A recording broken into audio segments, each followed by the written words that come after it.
Assalamualaikum warahmatullahi wabarakatuh. Bapak dan Ibu, semoga selalu ada dalam lindungan Allah Subhanahu wa Ta'ala, sehat walafiat. Pada video kali ini saya akan berbagi terkait dengan penerapan restitusi melalui segitiga restitusi. Tidak bermaksud untuk mengajari, tetapi beginilah cara saya belajar. Saya baca dan kemudian saya tulis. Perlu saya sampaikan tujuan pembelajarannya pada kali ini. Setelah Bapak dan Ibu menyimak video ini sampai tuntas, diharapkan Bapak dan Ibu dapat menjelaskan restitusi sebagai salah satu cara menanamkan disiplin positif pada murid sebagai bagian dari budaya positif di sekolah. Bapak dan Ibu menerapkan restitusi dalam membimbing murid berdisiplin positif agar menjadi murid merdeka. Bapak dan Ibu dapat menganalisis dengan sikap reflektif dan kritis penerapan disiplin positif di lingkungannya. Bapak dan Ibu, marilah kita samakan persepsi dulu. Apa itu segitiga restitusi? Segitiga restitusi adalah proses menciptakan kondisi bagi peserta didik untuk memperbaiki kesalahan mereka, sehingga mereka bisa kembali pada kelompok mereka dengan karakter yang lebih kuat. Ini menurut pendapatnya Gaussen. Baik Bapak dan Ibu, kita lanjut. 3 sisi dari segitiga restitusi. Proses 3 tahapan tersebut didasarkan pada prinsip-prinsip utama dari teori kontrol. Langkah yang pertama yaitu menstabilkan identitas. Ini didasarkan atas teori kontrol. Kita semua akan melakukan hal yang terbaik yang bisa kita lakukan. Langkah yang kedua, validasi tindakan yang salah. Berdasarkan teori kontrol, semua perilaku memiliki alasan. Langkah yang ketiga, menanyakan keyakinan. Yang menjadi landasan atau teori kontrolnya adalah kita semua memiliki motivasi internal. Ketiga strategi tersebut dipresentasikan dalam 3 sisi segitiga restitusi. Langkah-langkah tersebut tidak harus dilakukan satu persatu secara kaku. Banyak guru yang sudah menggunakannya dalam berbagai versi menurut gaya mereka masing-masing, bahkan tanpa mengetahui tentang teori restitusi. Baik Bapak dan Ibu, inilah gambar dari segitiga restitusi. Pada tahap yang pertama yaitu menstabilkan identitas. Bapak dan Ibu bisa mengajukan pernyataan atau bisa juga mengajukan pertanyaan. Setiap orang pasti pernah melakukan kesalahan. Kamu bukan satu-satunya yang pernah melakukan ini. Sedangkan pada tahap yang kedua yaitu menanyakan keyakinan. Kamu ingin menjadi orang yang seperti apa? Keyakinan kelas apa yang telah kita sepakati? Pada tahap yang ketiga yaitu validasi tindakan yang salah. Kamu tentu punya alasan mengapa melakukan itu. Adakah cara yang lebih efektif untuk mendapatkan apa yang kamu butuhkan? Baik Bapak dan Ibu, mari kita dalami lebih lanjut. Sisi 1, menstabilkan identitas. Bagian dasar dari segitiga bertujuan untuk mengubah identitas anak dari orang yang gagal karena melakukan kesalahan menjadi orang yang sukses. Anak yang melanggar peraturan karena sedang mencari perhatian adalah anak yang sedang mengalami kegagalan. Dia mencoba untuk memenuhi kebutuhan dasarnya, namun ada benturan. Kalau kita mengkritik dia, maka kita akan tetap membuatnya dalam posisi gagal. Karena kita ingin ia menjadi reflektif, maka kita harus meyakinkan si anak dengan cara mengatakan kalimat-kalimat ini.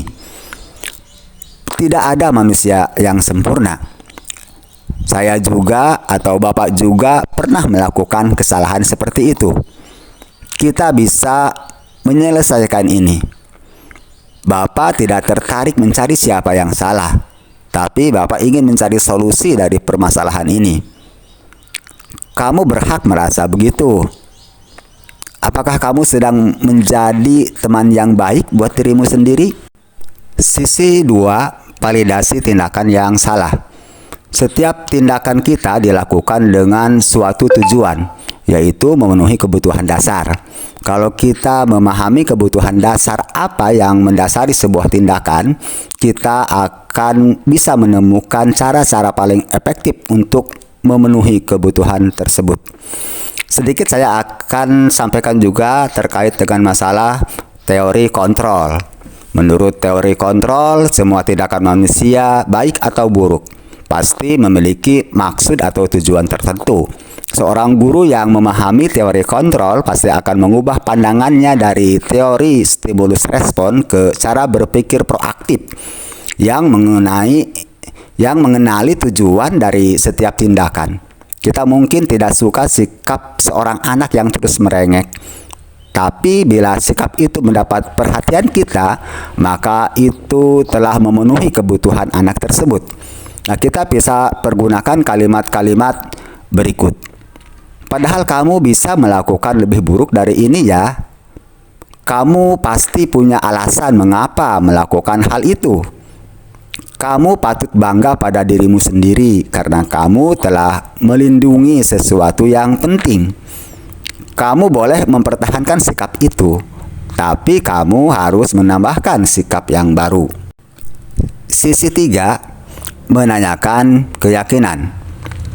Teori kontrol menyatakan bahwa kita pada dasarnya termotivasi secara internal.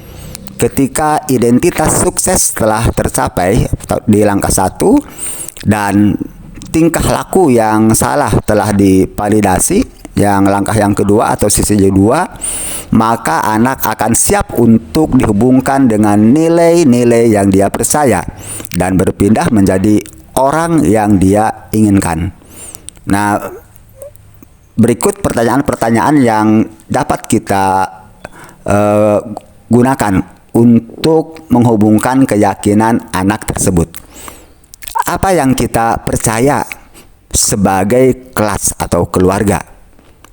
Apa nilai-nilai umum yang telah kita sepakati? Apa bayangan kita tentang kelas yang ideal? Kamu mau jadi orang seperti apa? Penting untuk menanyakan ke anak kehidupan seperti apa nantinya yang mereka inginkan. Apakah kamu ingin menjadi orang yang sukses, bertanggung jawab, atau dipercaya? Kebanyakan anak akan mengatakan iya, tapi mereka tidak tahu bagaimana caranya menjadi orang seperti itu.